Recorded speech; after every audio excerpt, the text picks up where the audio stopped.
రంగారెడ్డి జిల్లా నారాయణఖేడ్లో మహిళా దినోత్సవాన్ని పురస్కరించుకుని ఏర్పాటు చేసిన కార్యక్రమంలో ఎమ్మెల్యే సంజీవ్ రెడ్డి పాల్గొన్నారు. ఈ సందర్భంగా వారు మాట్లాడుతూ మహిళల గొప్పదనాన్ని వివరించడం జరిగింది.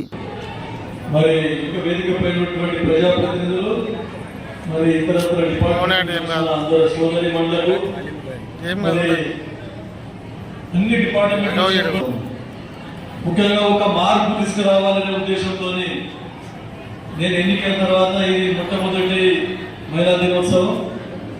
ఎప్పుడు కూడా ప్రతిసారి కూడా నన్ను చీఫ్ గెస్ట్ గా ఎన్నో యూనియన్లు, ఎంతో మంది ఉపాధ్యాయులు, ఎన్నో స్కూళ్ళలో మహిళా దినోత్సవానికి నన్ను చీఫ్ గెస్ట్ గా ఆహ్వానించడం జరిగింది.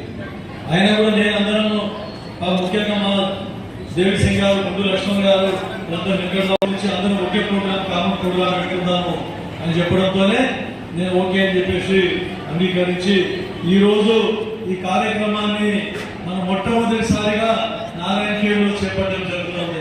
మరిన్ని అప్డేట్స్ కోసం మా ఛానల్ని సబ్స్క్రైబ్ చేయండి.